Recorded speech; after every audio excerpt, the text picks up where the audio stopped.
I got into music at a pretty young age. I was about 4 or 5 when I first started listening to music.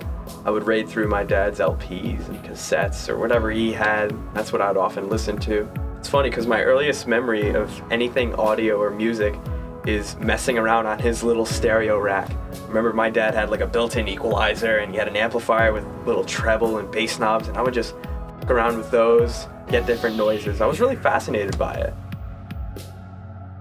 When it comes to playing music, my first instrument was a drum set, and I got that for Christmas when I was 13. From then on out, I would play at family get-togethers and parties. Every time, that we come over and, for just to get together or just to visit, it's like, is Andrew here? Can we go down to the basement and jam? And then eventually I felt good enough that I can actually join bands or try to start bands or whatever. My first being this little punk band called Complete Chaos. There was an 80s-esque style metal band called All the King's Men. I drummed for Stealing Caesar's Skies, but the most profound band that comes to mind was Rose. It all started when I met Andrew Tonsky. Sitting at a lunch table, talking about music and stuff, and someone comes up to me and says, "That kid down there plays drums." That was about it. And then I just remember us talking and stuff and then getting together like a week later and just jamming out. He got me into heavy stuff. He got me into writing. And he was just, I thought he was a really intellectual kid. Being ourselves and just chilling and becoming best friends, great musicians. From the moment me and Andrew met, we were stoked about Battle of the Bands. Battle of the Bands was an annual contest held at our high school to determine the best local act. I mean, we had to get a band together. I mean, drummer and a bass player on stage, it'd be a snooze fest. So I met Andrew's older brother, Dan, and we kind of just jammed, and Rose kind of started.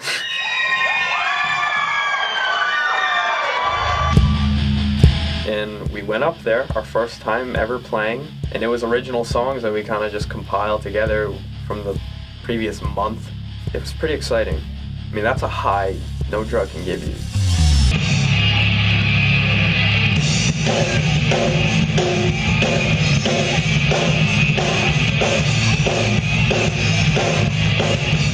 And we won.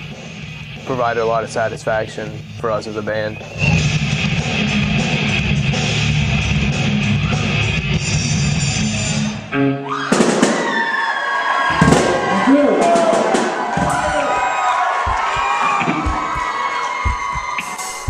For the next 2 years, Rose went on to play venues, write, and even release a self-produced EP called Physis. Shortly after Rose disbanded, this commenced the idea of me doing something different. After Rose, we all kind of went our separate ways. Once we kind of disbanded for good, it made me realize that, maybe being in a band isn't what I wanted. The next 2 months after that, I was freelance. Record local bands, artists. I mean, it was really, really beneficial in terms of experience, but I kind of missed being active musically. I've always had fascination with the idea of like a solo project or something solo. I mean, that's always pondered my mind. What really inspired me to kind of just get up and do that was an interview I was watching with Dave Grohl from the Foo Fighters and Nirvana. And he was talking about how he recorded the first Foo Fighters album entirely by himself. He played the drums, he sang, he played all the guitars, and it just blew my mind. I'm just like, I want to do that. So I kind of wanted to just put myself out there, just completely alone, no gimmicks. I'm not going to come up with a schmaltzy band name, I'm just going to call it Lima. Told my friends about it, they were pretty pumped. I told fans of Rose, they were pretty pumped. And I was pumped.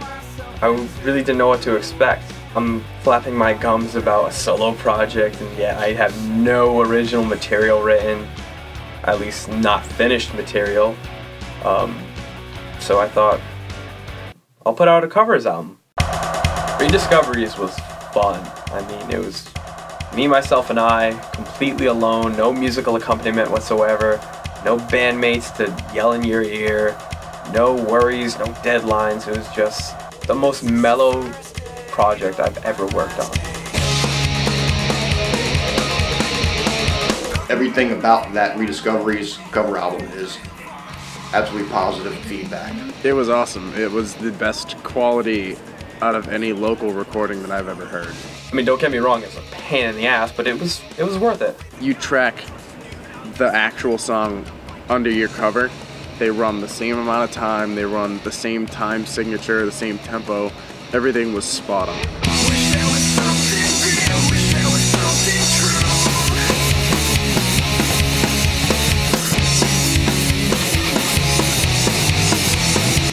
So what's next? I took a step forward and decided to do something that I haven't yet done, an original full-length album, and like Rediscoveries, I'm doing this one completely alone.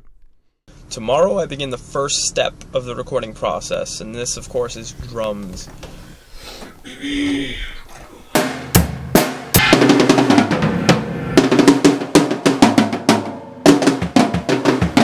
As a drummer at heart, I'm so anal about drum sounds.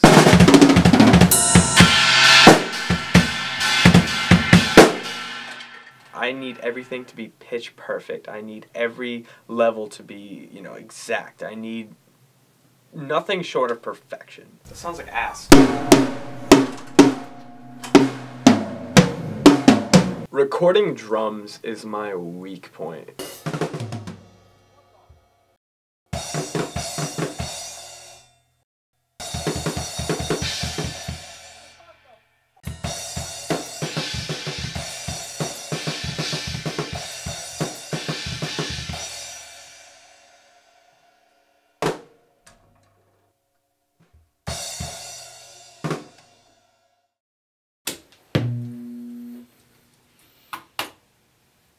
Every time I wake up knowing I have to record drums that day, I dread it. This is my third and last day, hopefully, recording drums, and I'm so out of it. I really shouldn't, but I'm going to. I'm destined. I'm going to finish this today. I will say that the drums on this album sound really tight.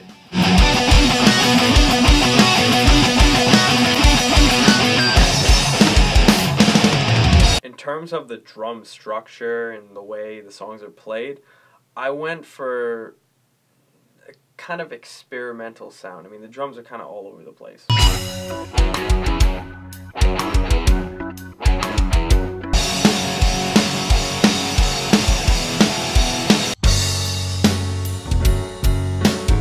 When it comes to drum techniques, I mic every single drum. I usually have 2 overhead microphones.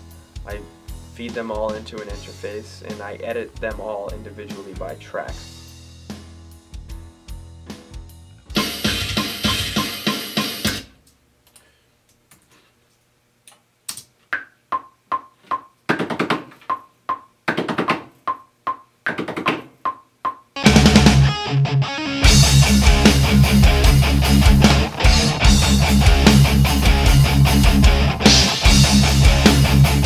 I feel as though I came a long way from taping a microphone to a ceiling beam. Like I said, recording drums is my weak point. Not only recording drums, but mixing drums and editing drums. Like, I dread it. But it's... no, I have nothing good to say about it. It's a pain in the ass.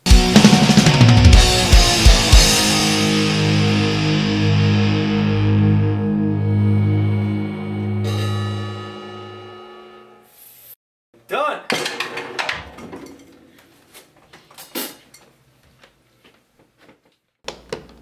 You don't know the latest project. Well, no, I'm recording an album. What's the album name? I don't have a name for it yet. I'll name it. What are you gonna name the album? Retrospect. Retrospect. Retrospect. Retrospect. Why retrospect? Because retrospect means retro in respect. In the retro kind of way. What? Retrospect's a good name. No, it's actually a pretty good name, but if I was Told doing, you. Yeah, if I was doing like a compilation album of like... That's what you do. I'm not covering any songs. This is all original material. This is all shit I've written. You haven't showed? You want to hear something? Yes. This first part isn't going to be your style, but like listen to this little interlude. I think you'll like it. Interlude? Well, introduction. Yeah. This part I don't think you're gonna dig, but watch. Yeah. Lower it.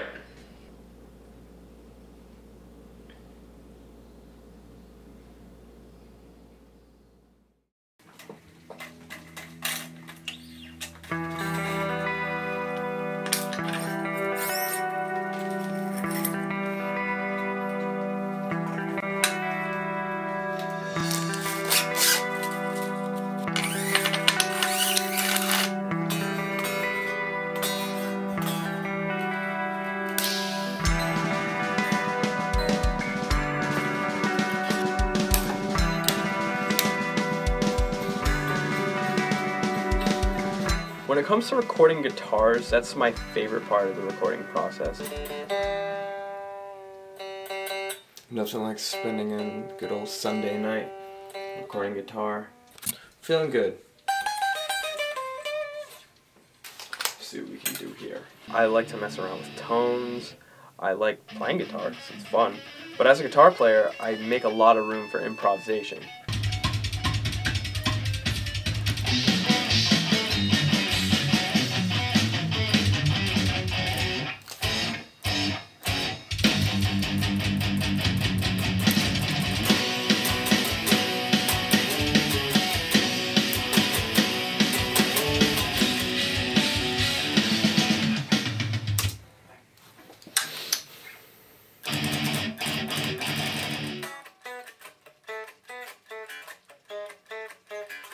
I will say for the recording of this album, I do kind of get stressed out. I tend to swear.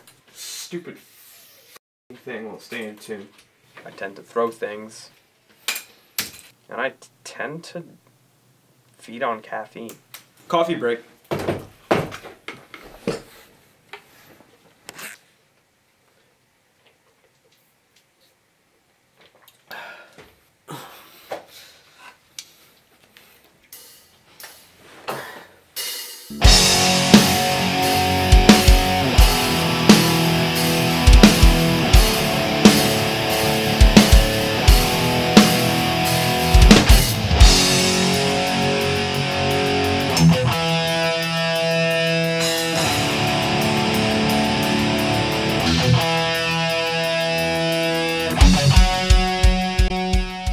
Tracking guitar solo.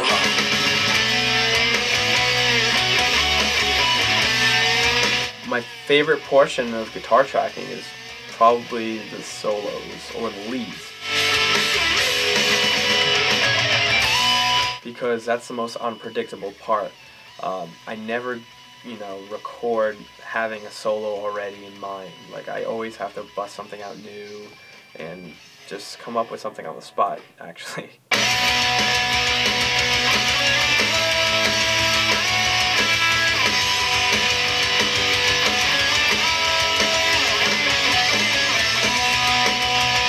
I feel as though as a guitar player I've only gotten better as my solo project journey progressed.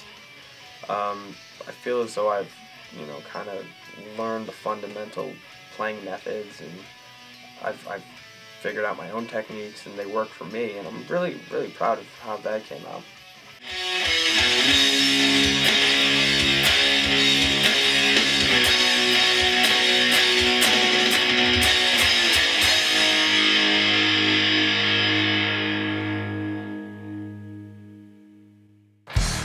Like I said, I was an avid freelancer, and even now, during the making of this album, I still freelance. I had the opportunity to talk about the recording process with my current clients, as well as a future client. Well, writing, the writing aspect of it, that'll just come to you as you go. There's no stress involved with that. You just write as you go. My band's really only done recording with all the instruments playing at once, and it's very difficult to actually get a song down while everyone's playing, where if one person messes up you have to start over and just do the whole recording process for that song another time. As far as the actual recording process, that can be really stressful. Oh, it's absolutely going to be strenuous. It's going to take a long time. It depends on what you're doing. I mean, the way we're doing it right now is like really good quality. Like, we're trying to get everything perfect, but like some people just recording a demo, like you can just do whatever you want. You know what I mean? Like it doesn't have to be perfect. Just like throwing something together. But if you want it to be really good and like it's a lot of stress and it's a lot of work. We even discussed a differentiation between the studio and the stage. It's definitely more intense actually being on stage. It's you have everybody standing right up in front of you. Sometimes you get a mosh pit going. You get just the whole energy style is different from in practice, where if you get 5 or 6 people coming together and they're just not into it one day, nothing comes out of it. So they're just kind of flopping around. You can't do that on stage. Just be natural. Just go up there and Have a kick-ass time. exactly just show people what you've done. Like you gotta be proud of what you made. You know what I mean? You can't like second guess yourself. You can't be like anxious about it. You can't be scared. You just gotta get up there and go for it. Our good friend Andrew Lima is actually producing our recordings, and he's been doing a great job. Awesome I'm quality, really happy with it. really fast. He's a pretty far out guy. He's far out there. I really hope to see you guys very soon. Not just live, but hopefully in the studio. Yeah. And come late June, that I will. Now let's get back to recording this thing. Like I said, my weak point is drums, but when it comes to vocals and lyrics, that's a close second. Now to our one something. I never considered myself a writer or a lyricist or whatever, but like guitar, as time went on, I've only gotten better at it.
Though I claim to do this album completely alone, there's one person in particular that needed to be a part of it. I've always been wanting to seek something much more than that for myself.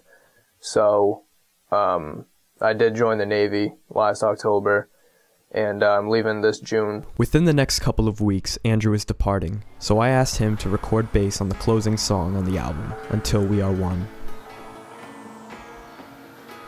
It's a song about taking a friendship for granted and the fear of saying farewell. Dude, take a picture of the solo part. His presence on that song was very important to me.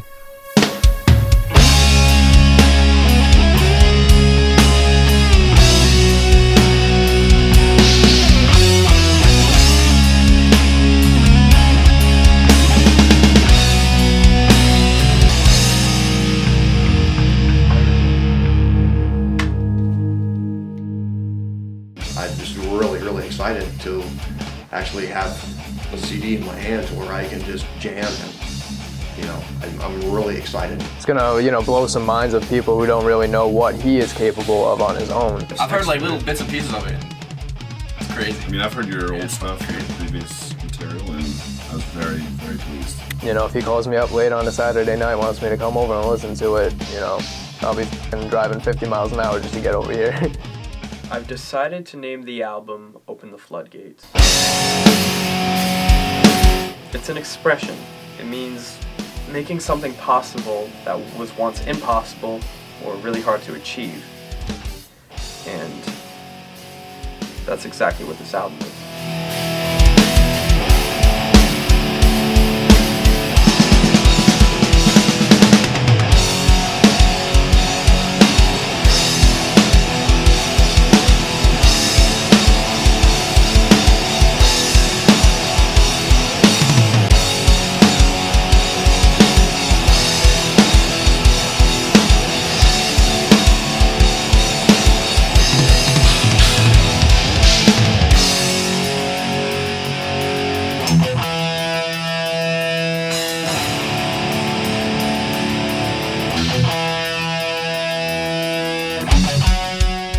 He's a pretty far out guy. He's far out there. Awkward.